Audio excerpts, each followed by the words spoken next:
Bonjour les amis, je me présente, je m'appelle Béatrice Coffrier, j'ai 57 ans. Vous êtes sûrement surpris, étonnés de m'avoir vu dans l'émission Juge d'un jour, présentée par Julie Deneyer, qui est passée hier sur RTL TVI. Je suppose que vous avez sûrement pas mal de questions à me poser. Et dans ce cadre de cette émission, justement, il y a eu des suites entre le moment où j'ai fait l'enregistrement de l'émission et le moment où il y a eu une diffusion.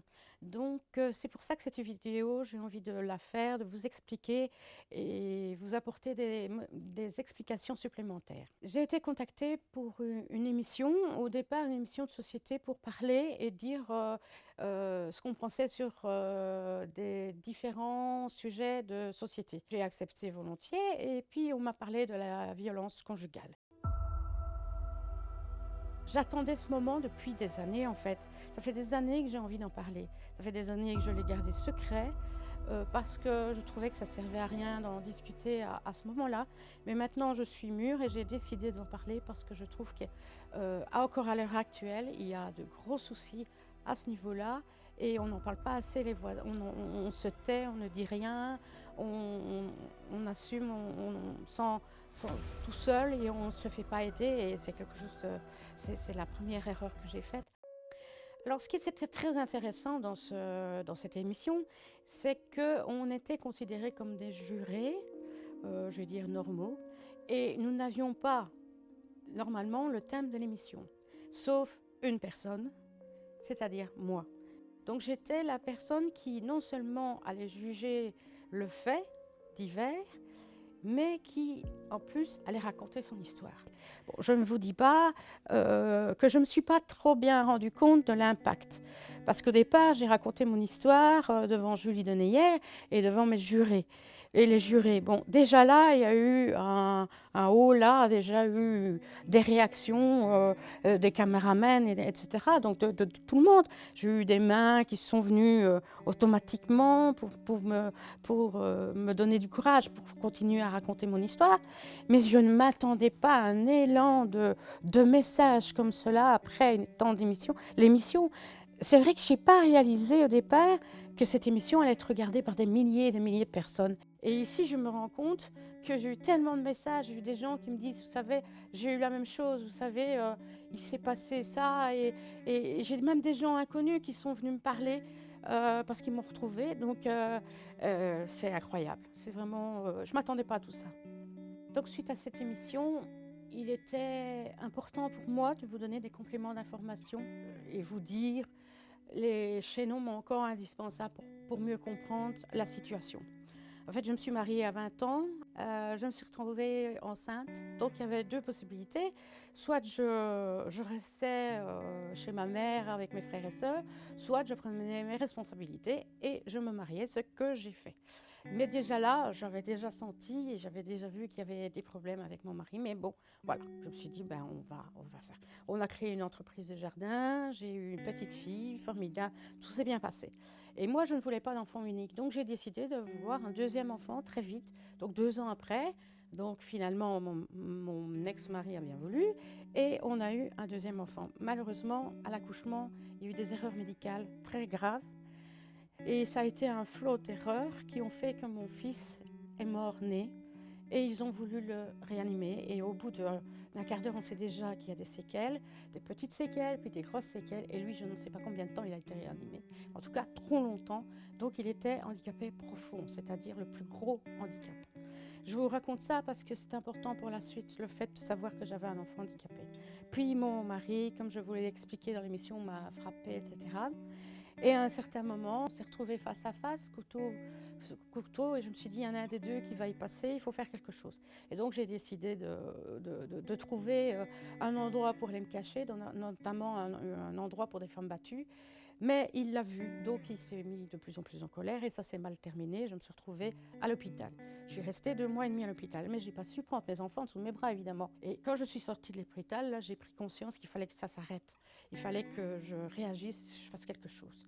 Malheureusement, j'étais toute seule. Donc j'ai réussi à trouver un appartement. Mais à partir de ce moment-là, une fois que j'étais dans mon appartement, il a continué à me suivre, à me harceler.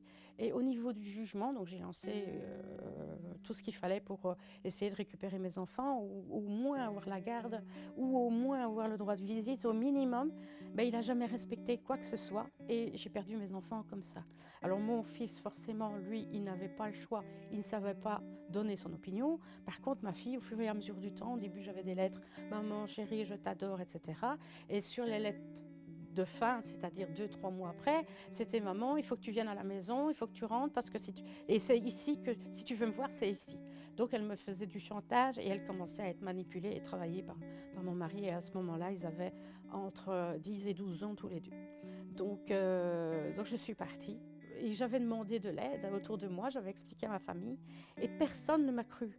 Toute ma famille s'est mise contre moi et était avec mon mari. Donc j'ai vraiment été toute seule. Et à un certain moment, j'ai fait la boulette je n'en pouvais plus, j'avais plus d'issue, je voyais plus comment je pouvais faire quoi que ce soit, j'avais pas d'argent, j'avais trouvé juste un appart mais il était vide, les 2-3 bricoles que j'avais, mon mari était venu le cambrioler, enfin. Donc conclusion, là j'ai fait une tentative de suicide. La plus grande misère de ma vie, ça a été ça, la perte de mes enfants. La perte de mes enfants, donc je ne sais pas si vous imaginez ce que c'est que de ne plus avoir ces enfants, de ne plus les voir, autrement qu'en allant en cachette à l'école, etc. Parce que votre mari met un droit de veto dessus. Et pendant des années, il a toujours fait ce qu'il voulait. Parce que ce qu'il a fait, c'est non pas parce qu'il aimait les enfants, mais il les prenait en otage uniquement pour m'empêcher de les voir, pour que je revienne à la maison.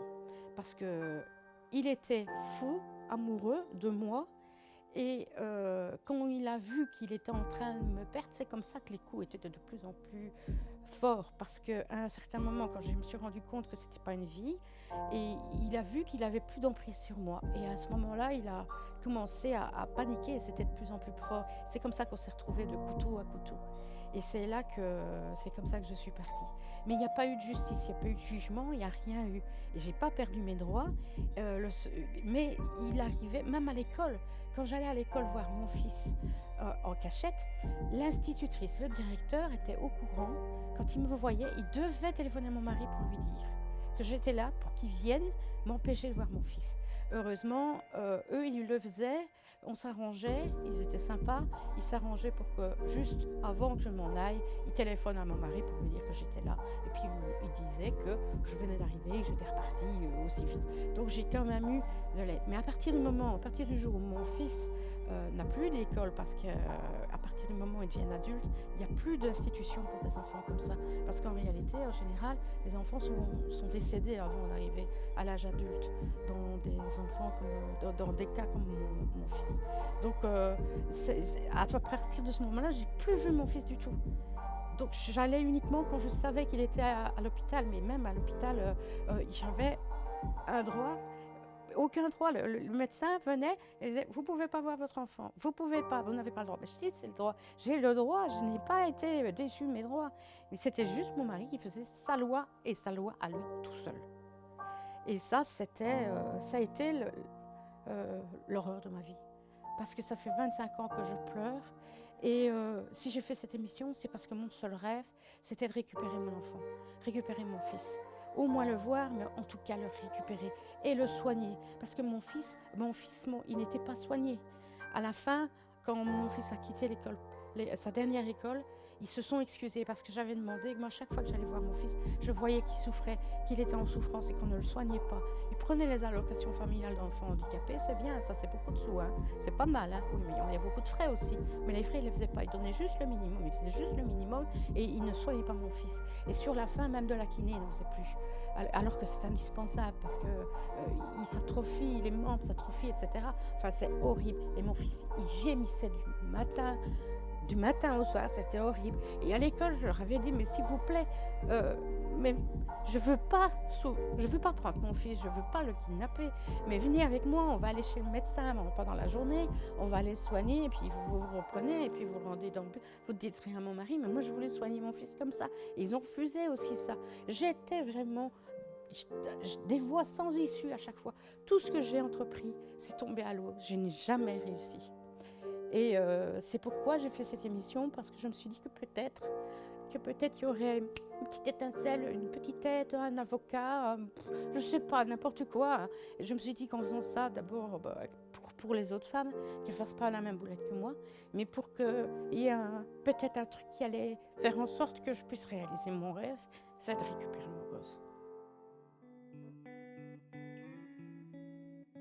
Entre le moment où j'ai fait l'émission, on a enregistré l'émission, il y a à peu près un mois, et la diffusion de l'émission qui a eu lieu hier, il y a eu un gros élément qui a anéanti tous mes espoirs. En fait, mon fils est décédé à l'hôpital, en soins intensifs, à Mons. Et mon ex a encore été formidable, exceptionnel. Il ne me l'a pas dit. Il ne m'a pas prévenu. Il n'a pas prévenu sa fille. Donc c'est la sœur qui s'en est tant occupée. Et il l'a déjà enterrée. Et je l'ai su par quelqu'un qui m'a prévenu. Mais trop tard.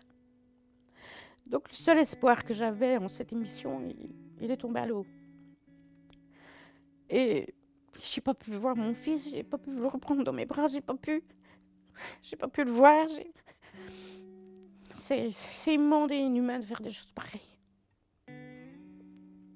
Et alors c'est pour ça que j'ai fait cette vidéo pour vous prévenir parce que vous êtes tellement nombreux à m'envoyer des messages d'encouragement, etc. Mais vous n'êtes pas au courant de tout. Et je voulais que vous le sachiez comme ça, parce que j'ai pas envie de m'expliquer à 1 million de gens. C'est déjà suffisamment lourd comme ça. Donc c'est pour ça que j'ai fait cette vidéo. Mais j'ai dû faire ma petite enquête pour essayer de savoir où il était, parce que tout ce que j'ai appris, c'était qu'il était décédé, qu'il était enterré. Donc j'ai fait mon enquête, j'ai téléphoné aux hôpitaux, j'ai téléphoné au pont funèbre. Finalement, j'ai retrouvé, j'ai pu aller me recueillir sur sa tombe, qui était une bête blanche en bois. Et j'aurais tant voulu le voir avant, mais voilà. C'est fini. Et je crois que perdre un enfant, je l'avais déjà perdu une fois. Et le reperdre une deuxième fois, c'est... Il n'y a pas de mots. Voilà.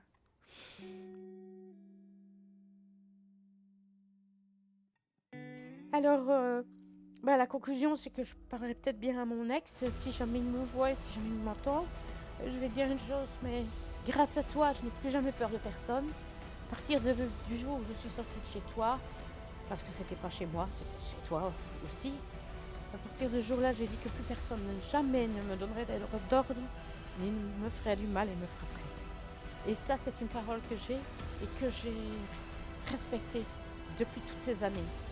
Et j'espère maintenant que mon fils est en terre, que tu vas souffrir autant que lui et moi et sa sœur avons souffert.